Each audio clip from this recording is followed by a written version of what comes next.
Hello. Let's get it, you guys. Do I got my notes?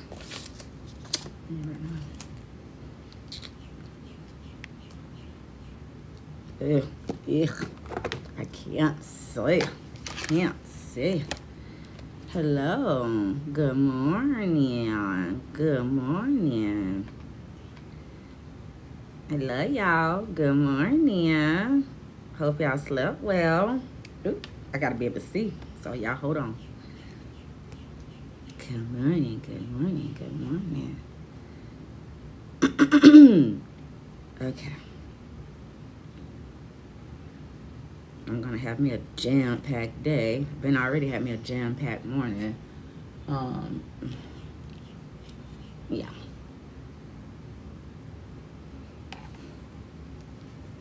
Good morning, y'all.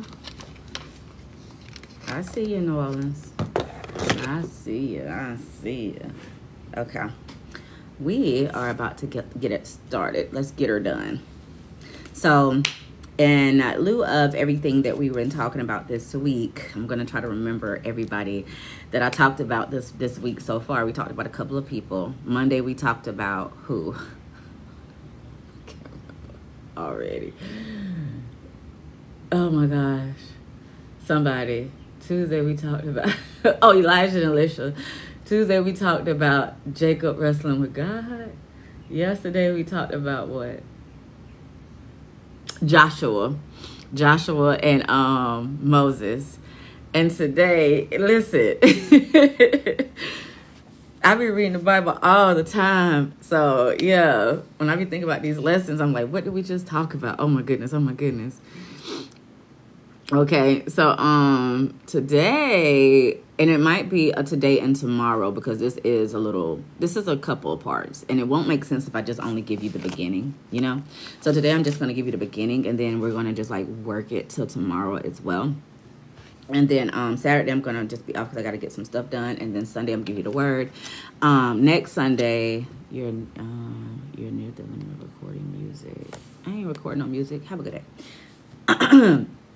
But next Sunday, I'll be down in Hollywood, Florida, which is down by Miami. And I'll be doing some radio shows, and I'll be preaching a little bit down there. So I will be live, but preaching differently.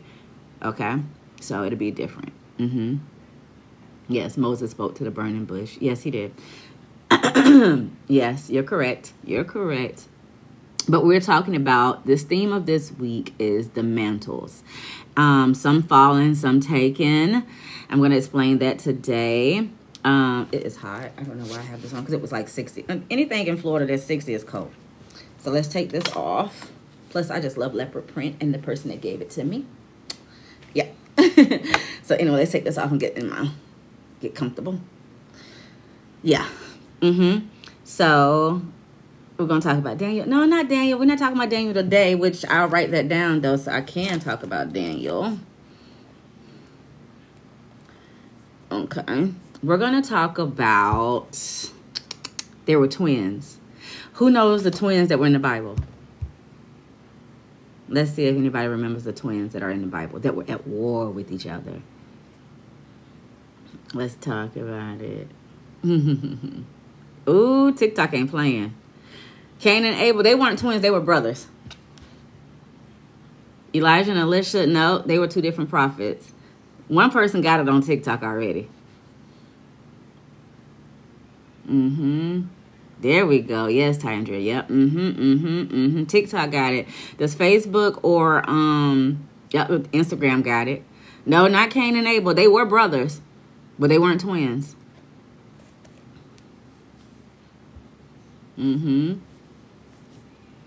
Nope, not Elijah and Elisha. They were two different prophets. They weren't related. Jenny said, no idea. I got you. This was in the very beginning. I got you, guys don't know. I got you. So we're going to talk about it. That's why I wanted to start from the beginning. So let me give it to you. So there were two twins, and they were fraternal in the Bible. Yes, Facebook got it now. So there were two twins in the Bible, and they were born to by a barren mother. And they were at war with each other.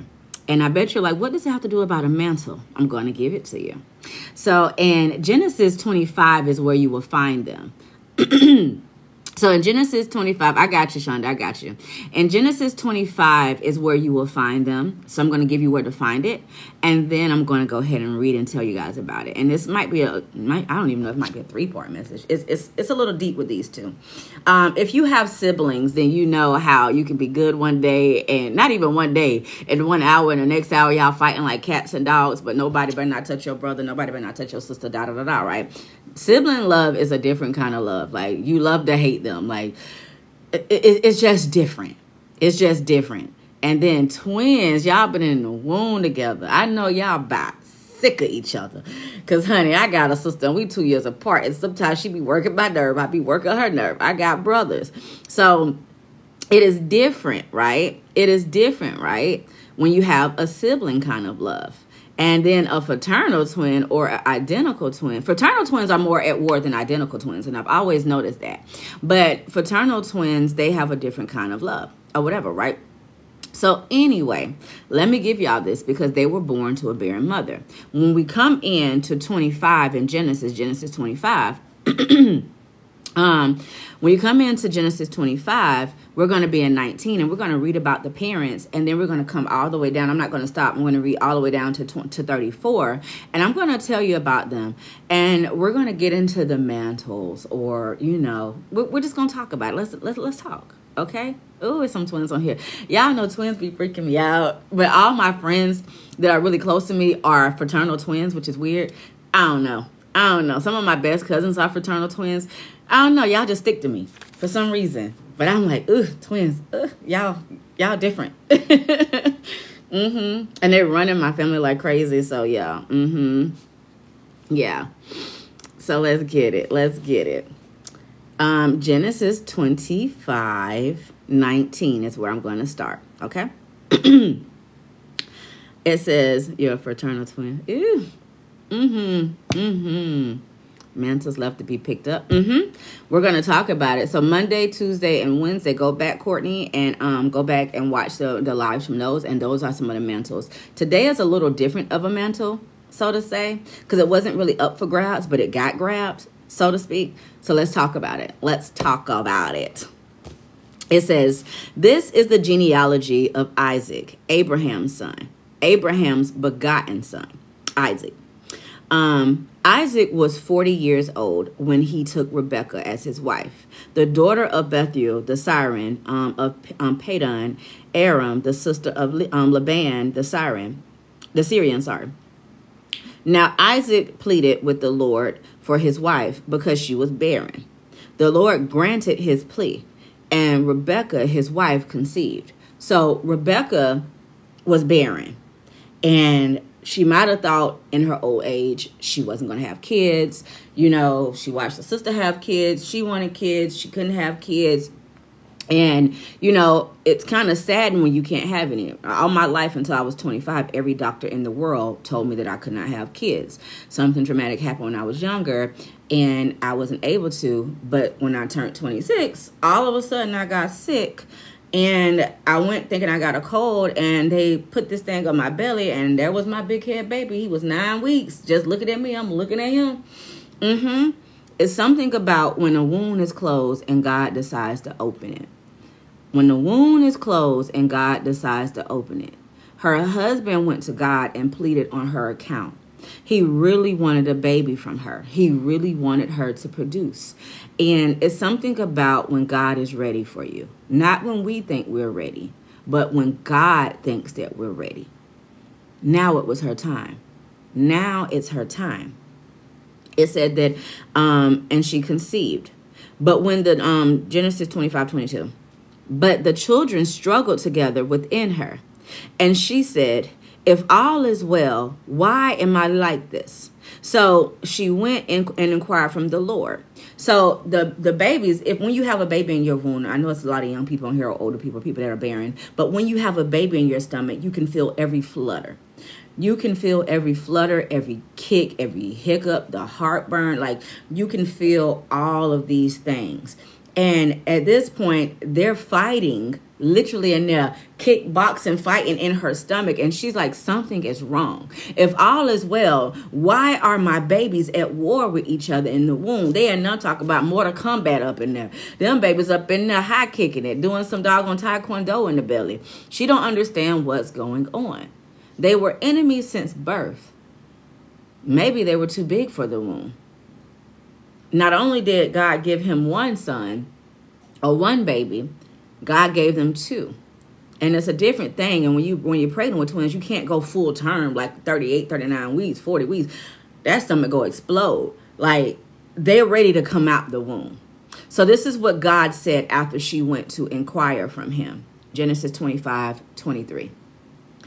And the Lord said to her, 2 nations are in your womb. 2 people shall be separated from your body. One people shall be stronger than the other, and the older shall serve the younger. And the older, see, this is what, ooh, speak, Holy Spirit. I put a pencil in there. This is where prophecies are being fulfilled. I'll tell y'all what I got right now. Hold on. Because we're gonna circle back to 23.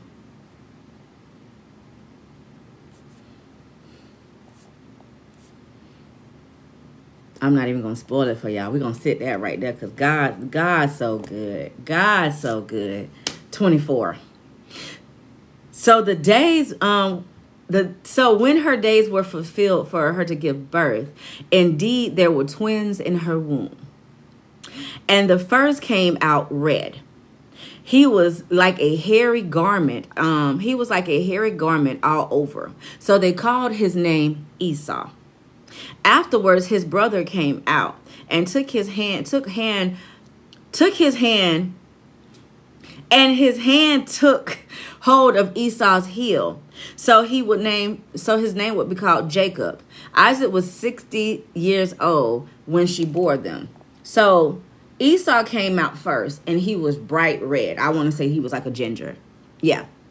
Not like red, like you know how Paul's do to board connection. Hold on, TikTok. Hold on, Instagram. I got y'all. Let me cut the Wi-Fi off in here so I can get y'all right. Let me get y'all right. Okay. So when they said red, I believe they meant like a ginger. I don't think they meant like, because you know how we got like high yellow, you know, red bone, I don't think it was that. I think he was like a ginger. And he was like super hairy. So anyway, he was red and he came out and they named him Esau. He was the firstborn. So Esau was the very firstborn. With twins, they normally like minutes apart. Not like days apart, but they're like 1 or 2 minutes apart or whatever. Anyway, he got pulled out first. So they named him Esau. And he was covered in hair and he was red, which I believe was a ginger. Correct me if I'm wrong. Anyway, so here comes Jacob coming out. But again, they've been fighting since they were babies in the womb. So why would Jacob let Esau come out in peace? Nah, it's been war since in the womb. You think the war is ending? So they pulling Esau out, and here come Jacob like, I ain't finna let you go without me. So he grabbed Esau's heel. They trying to deliver Esau, but here come Jacob, and they're still fighting his brother, even in the birthing room. Even in the birthing room, they were at war with each other. There were 2 nations divided in their mother's womb. One was going to be good and one won't be. You know, one should serve the other, whatever it might be. But even as they were being birthed out, there was still a fight.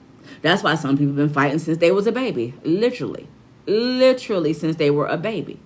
It was still on site. Jacob said something in the womb. They might have had a little argument. And Jacob said it was on site. So he snatched him by the heel. So he wouldn't let him go. That's just my little, So he grabbed his brother's heel. And Isaac was 60 years old when he was able to have his son or whatever. So the boys grew, and Esau was a skilled hunter, a man of the field, but Jacob was a mild man dwelling in the tents. And Isaac loved Esau because he ate of his game, but Rebekah loved Jacob. So Esau was a wild man. He was a hunter. He was very skilled. He was an outdoorsman. You know, they're just 2 different brothers. Jacob, he was mild. He didn't like to hunt. You know, he probably was like a writer or something. Like he was a very calm man. or whatever. That says who started the fights in the womb. That hunter. Yeah, it was Esau was the cause of it. Gonna try to blame it on Jacob. Anyway, Esau was the one that was a very skilled man. He was working by the sweat of his brow. He was a hunter. He was like one of the burly men. He was one of the men's men, you know. But not so much Jacob. He wasn't really out there like that. He wasn't a hunter. He wasn't into all of that. You know, it's like my boys. My two older boys, they like football sports. My younger boys, my younger son, he liked the violin and chess. Like, they're all different. Each skill is good, but they all have different things. The mother loved the male one. The father loved the most the wild one, or whatever. So in Genesis 25. Genesis 25:29. Now Jacob cooked stew, and Esau came in from the field and was very weary. So we're entering into the text where Jacob was in the kitchen cooking. There's nothing wrong with cooking. I love me a good Gordon Ramsay. You need to holler at your girl because I'm ready to eat at your restaurant. Hi. Anyway, I love me a good Gordon Ramsay. So this is what we're looking at. We're looking at Jacob being a culinary or whatever, right? So he's in the kitchen cooking. His brother had been out shooting wild game all day, and he's hungry. He's delirious. I don't know if you've ever been so hungry where you felt like you're just about to eat your stomach, about to eat your back. Well, this is where we come into the text with Jacob and Esau. Jacob's in the kitchen cooking. Esau comes in and he feels like he's delirious. He's about to fall out. He is hungry. I know he can smell the aroma of what his brother's been cooking. His brother's been cooking his whole life. So he like, yeah, I need some of that. Like, that's going to bring me back to life or whatever. So, and Esau said to Jacob, please feed me with that same red stew, for I am weary. Therefore his name was called Edom. So he came in and he told his brother, he said, please feed me with some of that stew. I am hungry. I am weary. I just need to eat something. My mind, I'm about to fall out. Just feed me something. I've been out here all day hunting. Just please feed me something. Be careful what you do when you're hungry. This is why I don't go grocery shopping when I'm hungry, because everything looks appetizing in the grocery store when I'm hungry. I always eat before I go grocery shopping, because if I don't, I'm not going to follow the list. I'm going to grab everything that I see with my eye because I'm hungry and I'm looking at it differently, versus if I go and I already ate, I can focus on what I'm actually coming in to get, because my stomach is not doing the talking. My brain is doing the talking, and it's rationalizing, no, you don't need that, put that back. No, you don't need that, put that back. No, we came for X, Y, and Z. Remember the goal. But if I go in and I'm hungry, baby, I'm walking out with $400 or $500 worth of stuff that I didn't even need, didn't even want. And then I'm most likely not even going to eat the stuff that I bought in the basket. I'm going to pull over to Checkers or something and grab something really quick. But I ate with I shopped with my belly. And so we're watching Esau come in talking from his belly. Be careful and don't let hunger talk. The same thing with jobs and relationships. It's desperation. Be careful that we're not getting into a relationship with our broken heart, because anybody can come tell us anything. Trust me, I know. I can't tell y'all what I don't know. And we just think, oh, they said they love us. No, they don't. No, they don't. No, they don't. They know you're weak, because the devil comes when you're weak. Be careful when you're signing a contract from some jobs, because you've been hungry and your bills are due, and you put yourself in a contractual agreement with a job that is not from God, and you finna go fight every single day of your life. Trust me, I know. I just got out of that. Had I looked not with my starvation from what I needed, but from my brain and rationalizing risk versus reward, I would have thought differently. Had he had just waited a second, or maybe ate a piece of a branch or something, I don't know, he wouldn't have thought from his belly of hunger and desperation. He would have been thinking clearly. But since he's hungry, he's not thinking clearly. That's why you have to be careful when you go around people when you're hungry, when you're vulnerable from a breakup. I'm talking about when you're angry, because now all of a sudden you take a moment of anger and now you're in prison. You're not thinking clearly. That's when the devil gets you, when you're not thinking clearly. You wouldn't have fought X, Y, and Z had you been thinking clearly. But your anger will put you in a situation. All it takes is 5 seconds of anger for a lifetime prison sentence. Do you know that? All it takes is 5 seconds of anger. Something you cannot take back. And everything is gone. and everything is gone. Be careful about our triggers and our desperate moments. Our self-control has to be top tier, especially when you're walking with God, because it can talk you out of some things and it can talk you into some things. And here we have Esau about to be talked out of something and into something. We have to be careful with our moments, even the seconds. 1 second can change your whole life. One looking down at the phone really quick while you're riding, and boom, your life is over in a car.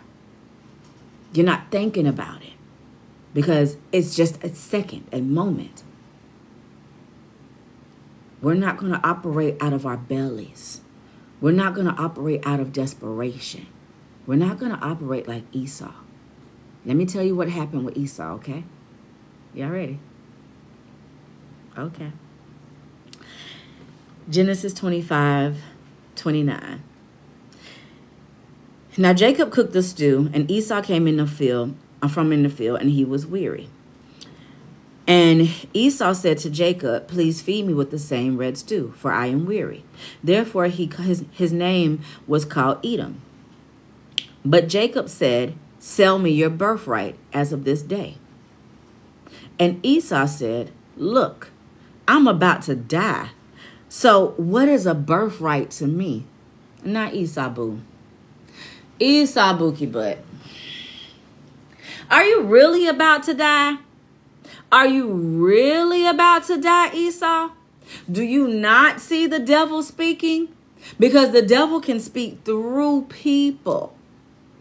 And you and your brother ain't never really been like that anyway. So the devil waits for a opportune moment. This is why you have to be careful of opportunists that are around you, friends, family, lovers, whatever, jobs. Be careful of the opportunist people that are around you, that see you when you're weak, and then they strike. And then they strike. Be careful of who you tell your secrets to, because when you're weak and vulnerable, they are able to strike. Now, it had to be a conversation that had been had with Jacob and Esau before, because why is he stirring a bowl of soup, plotting on his brother? He must have knew that day that his brother was going to be hungry. He cooked the right thing, had the right aroma. I'm talking about probably had the slow music on up in there. I'm talking about cooking good. The mama sent her snaky behind back there like, "Yeah, baby, you know that soup he like, yeah." Everybody was plotting against Esau, and Esau didn't know it. Everybody. You have to be careful of even rooms that you get into, because they're all plotting on you. I'll go back to that conversation with the people on the 6th panel that came to me, and they were acting as if I needed them, and they didn't know who I was, and all of this stuff like, "Oh, I can be beneficial to y'all, to you, and we can put you X, Y, and Z." And all they talking, I was like, "You're a lie. You're a lie from the pits of hell. You want my anointing. You want my spirit. You want," like, God was like talking to me while they were talking to me. And God was like, "Don't get in no contract with these people. They lying. They want your anointing. They only want your favor. They want your following. They want X, Y, and Z." God was like, "Be strong. Be strong. Be careful when you're perceived weak to people. And be careful to people that will dim you down to make them look big, and as if you need them, but really they need you." Be careful. I think about when some people reach out to me for promotion and they say, "Oh, we'll give it to you free of charge." And then I write back, "I didn't even know who you were. I don't even want your product. Why would you give it to me free of charge when I wouldn't go pay for it anyway? If you offering me something to promote for you, you should be coming to me asking me my prices, not the other way around. I don't even know you. That's not how this works. You need me, not the other way around. You need me, not the other way. You're not going to make me feel like I need you and I don't even know you. That's not how that works." Here we are with Jacob and Esau, and Jacob needs Esau. But Esau ain't paying attention because he's so hungry that he's about to throw away one of the greatest things that he could ever have, something that is priceless. This is why people come around you and you giving away something. I'm about to convict y'all really quick. You're giving away something free that you don't even see as value because you're so used to having it that it doesn't even seem unnormal, and you don't even know that you're giving it away. Does anybody know what that is? Does anybody know what that is? Am I on YouTube? Yeah, but I haven't posted on there. I will. YouTube be lame. Y'all don't like me on there. What is something that you've been giving away to people for a long time that you don't even know that you have? And what they want. You have something that is very priceless. This is why certain people come around you. Love, time, anointing, time. Yeah. Energy. Ooh, energy is good. Favor. That's the word I'm looking for. Thank you. All the other stuff is right. All of these things are right. The light, advice, all of these things are right. But the favor that is on your life carries all of these things that you're saying in one. You have favor, which opens the door for everything else. Let's go back to Joseph when he was a slave and Potiphar saw him as a slave, and Joseph had favor on his life. So Potiphar said, let me get Joseph into my house. And when he got Joseph into his house was favored, and everything came in, the money, I'm talking about, his house was so full because he had the favor. This is why when you leave a relationship or when you leave a friendship or you leave a job, you take the favor with you, and everything they touch goes back to normal. And it looks like God has left the building, and they don't understand why. You have the favor. It's priceless. Favor can take you many places. This is why so many people attach themselves to you. Because if you have favor, every building that you walk into has it. Every vehicle that you get into gets it. Every friend that's around you get it. Every restaurant that you walk in gets it. Everywhere you go has that favor attached. This is why you get invited many places, and they might treat you bad. They just need you in the building because the favor is there now that you're there. But when you leave that relationship, you're like, dang, they doing bad. Dang, you seen X, Y, and Z? I'm talking about, let's talk about it. Y'all know me, I'm transparent. I don't care. Look at my last two husbands. What they at? One doing 15 fed, got more state charges. One in state right now, facing more charges. When I left, the favor left. And they went right back to what they knew. The favor gone. I'm talking about when you leave. That's why people cling to you. When you try to leave, they be running after you because they know that the favor is leaving the building. The favor is gone. You hear about them jobs closing. I left Cotton On, it closed down. I'm talking about it's shut down. I ain't never seen it again. I'm talking about it took months and months for one of them places, Rainbow, to even get. I don't even think they even still got it together when I left that bad boy. And when I left, Lightning struck the computer. Like, yeah. When I left Tilly's, they still trying to get it together. They still ain't got no store manager for real. Like, when I leave these places, it's never the same. Like, how y'all be treating me, God be seeing. Athleta, y'all next, boo. Don't think I forgot about y'all. Boy, the wrath of God may fall upon y'all nasty behind. But it's when you leave places that treated you unfairly, the favor leaves, and God said, go ahead, devil, do your best. Remember, the absence of God is darkness. They're going to have some many dark days. Somebody talking about the whole hotel closed. I'm talking about when you leave, you hear about them people going down bad because you had the favor. And right now, Esau has the favor. Because he was the firstborn, which means he had something attached to him. That means he was an heir. And see, he doesn't see anything in it because he already has his dad's favor. He don't really care about no doggone no mantle or whatever, because he was like, what am I gonna do with that? I don't care. And he's a skilled hunter and stuff, so he don't really need the inheritance per se. He has a lot of skill that's gonna last him a long time. But it was something that was his. It was something that belonged to him. It was his birthright. Do you know that you have a birthright? That this is not only contingent with Esau. As I'm talking to 156 people here, 165 people here, 18 people here, you all have a birthright. Before you were formed in your mother's womb, God knew you, and he left you with something. It's the reason why you've been fighting since childhood. It's a reason why everybody don't really rock with you like that. Every now and then it might seem like you got a friend group, and then they all turn on you, or they all talking about you. You never can really keep friends like that. You really can't keep family around you like that. That's because they know the favor that is on your life, and they want it, and they can't have it. And so now they need to talk you out of it, or they need to make you feel like you're not this, and that. Like, they need you to feel like you're lesser to make them feel big. I'm really big on this. The only reason people try to belittle you is because you're big. You're not trying to belittle somebody that's already little. That makes no sense. But if you're big, of course they're going to try to belittle you and bring you to their level because they see you up here, but they're mad that you're up here. You need to come down here with them, because how dare you have favor on your life? How dare you have the anointing on your life? How dare you be favored by God? How dare you have a birthright? Who are you? You're chosen. The birthright made Esau chosen.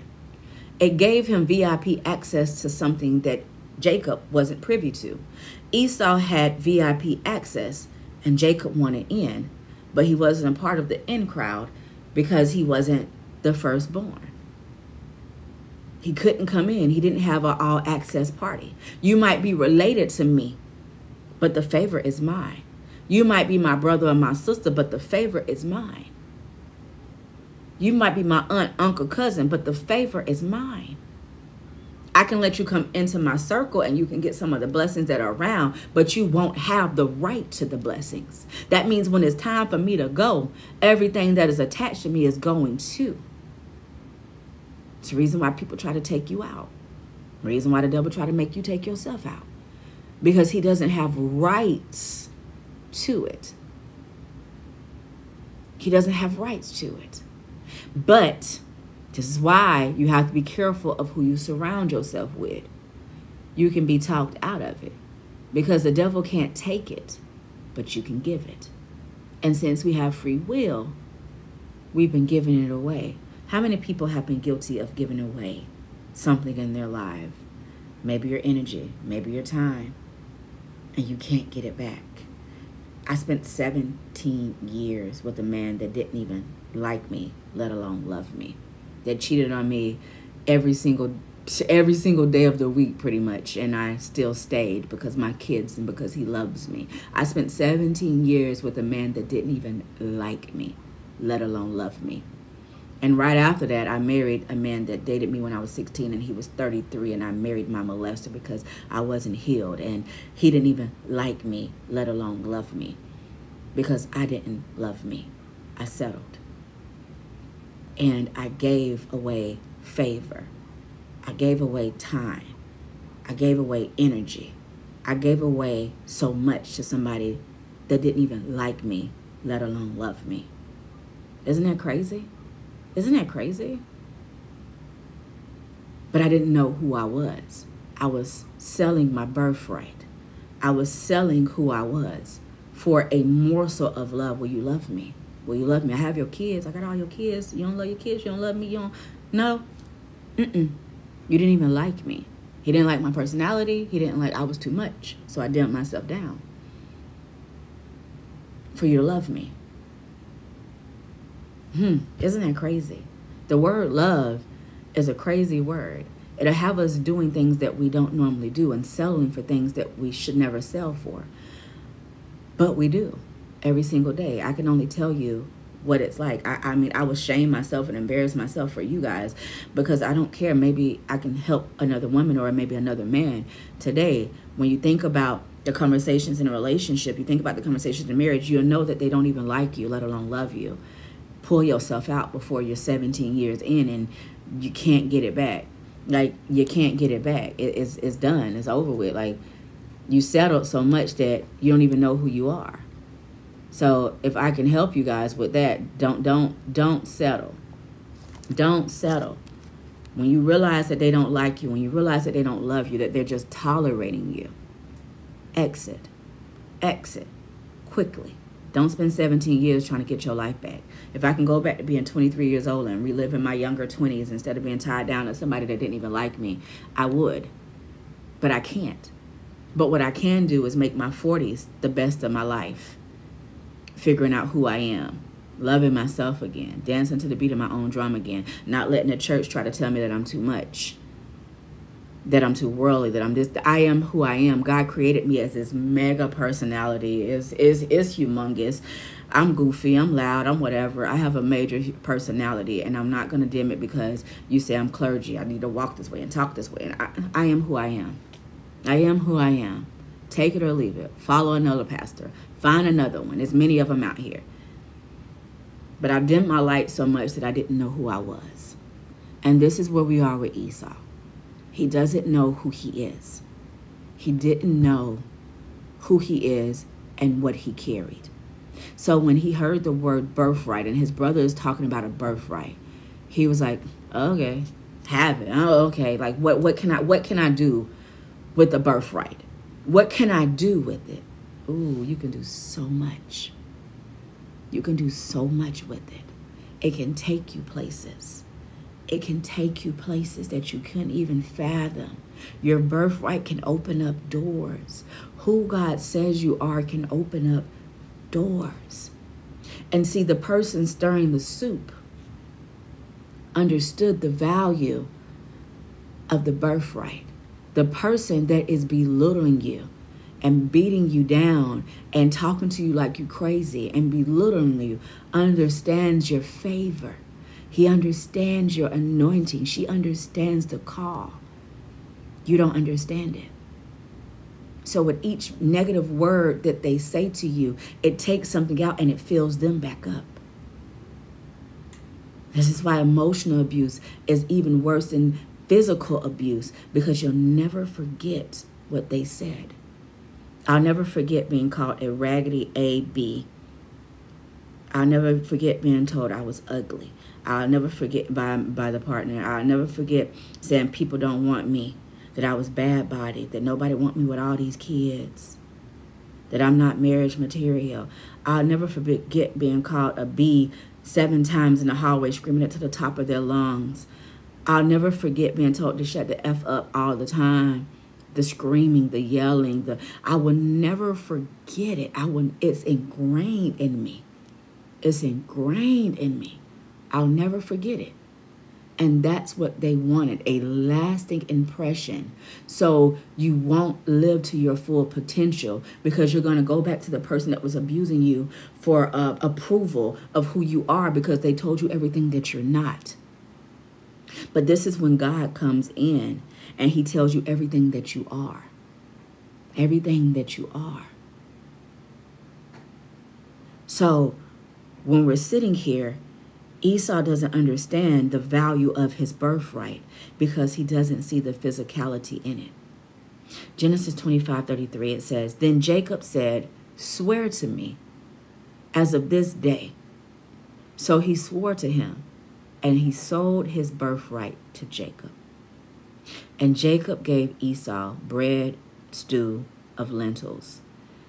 And then he ate and drank and rose and went on his way. Thus Esau despised the birthright. Has anybody despised the favor that is on your life? It's a blessing and a curse. I think about that all the time.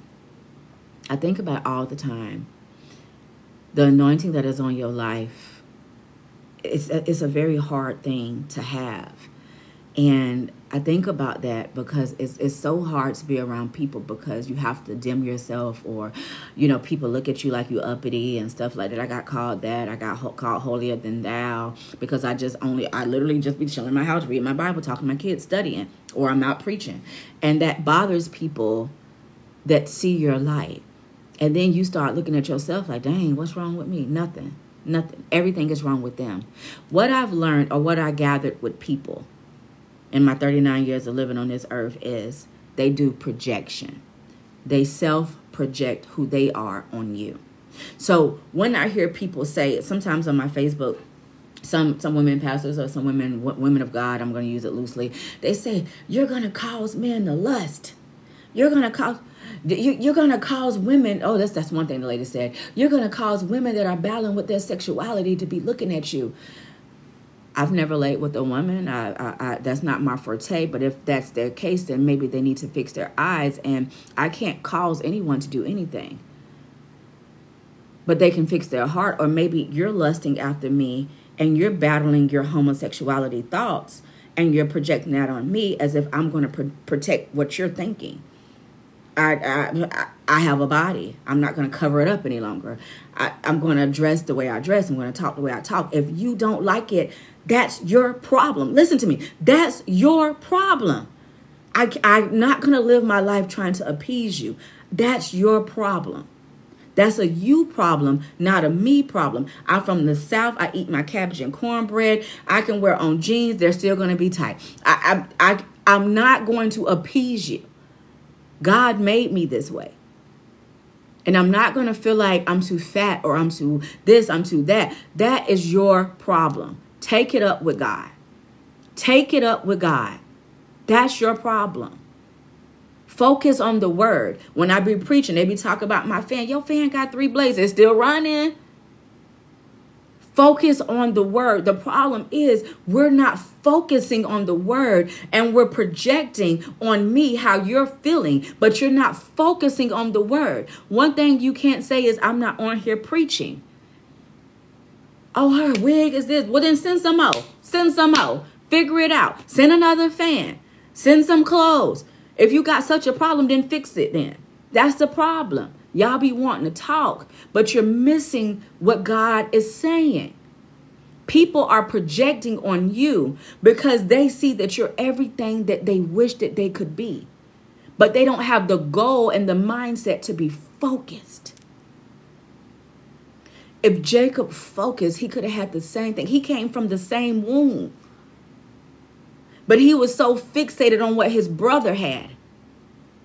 And Esau, so doggone oblivious that he don't realize that he's giving away something that is so priceless that he's going to be fighting the rest of his life to get back. He despised what God has given him as a blessing, and he made it into a curse. And he fought the rest of his life trying to get it back. Now, Jacob took off with that blessing. We're going to talk about it a little bit more. I know I'm almost an hour into it, so I'm getting ready to finish it. Plus, I just did something today. I'm gonna talk freely. That little school my kids are in, like, they hate it. I'm snatching them out. For the first time ever, my daughter has straight F's, and my baby is a straight A student. She absolutely hates it. So I'm snatching them out tomorrow. They start their first day in regular school. I got to go to the store and get them some clothes because they don't have school clothes. They just had uniforms. So that's what I'm about to do when I get off of here, go get them some school clothes. They absolutely hate it. My son was suspended for the first time in his entire little life last week. They absolutely hate it. So I have to do what's best for my kids. So I'm putting them back to the schools that they were in last year. So I have to go get them some clothes. Yeah, we just have to do some changing. Never be afraid to change up. I'm like, my baby has straight A's. What you mean? What you mean? Look at somebody. Girl, it's a Lindaria Watts on here talking some send me a request. Girl, y'all be playing in my face. I don't like that. Sure, y'all be doing too much. Facebook be letting them get away with too much. Hey, Lindaria, how you doing, boo? You finna send some money over here for these kids' clothes since you want to beat me so bad? Doggone it. That's weird. That's really weird behavior. Doggone. But anyway, don't sell your birthright. Don't sell your favor. Be very protective of you. Be very protective of you. Because you have something that is priceless. You have something that is priceless. Don't give it away. Don't give it away. You're going to spend years and years and years trying to get it back. All right, let me get off. Let me run to this store. Let me get these kids some stuff. I want to continue with this because they go on a ride. Jacob and Esau go on a ride. And we know about Jacob, and we just talked about it the other day, where he actually got favor from God because, again, he got the birthright now. That means all the favor is going to come. Everything he touches is going to be good. God bless him. He wrestled with God. You know, he was wrestling in the, I don't know what God was thinking about. This baby been fighting in his mama womb. God, you going to meet him in the doggone wilderness as if this man wasn't finna fight you. This man been fighting since he ain't even have no real breath, holding on to the umbilical cord. I'm talking about he been up in there fighting his brother. He was built for this. So, yeah, he won that battle out there with you, God. You all right? You know that man was crazy. That man been fighting since he was in the womb. So, he won the battle with God. He got the blessings. His name changed from Jacob to Israel. And, you know, he just been fighting. All my life I had to fight. Color purple kind of fighting out there. Like, that man was a fighter. But we're also going to witness Esau and what happened when they get reunited, because there's going to be a separation of them. But then they're going to come back together. And I want to talk about the reunification of the brothers, because it's not always war. There is some reunification. I want to talk about that. So either we're going to come back on tonight if I have some time, or we're going to come back on at 9 o'clock in the morning. But I want to talk about that, okay? So I love you all, and let me head out and get these kids together. All right, I love y'all, and I'll see y'all later. And let me go deal with this Lindaria that's over here on Facebook and block them real quick. All right, I love y'all. We're blessed in the city. We're blessed in the field.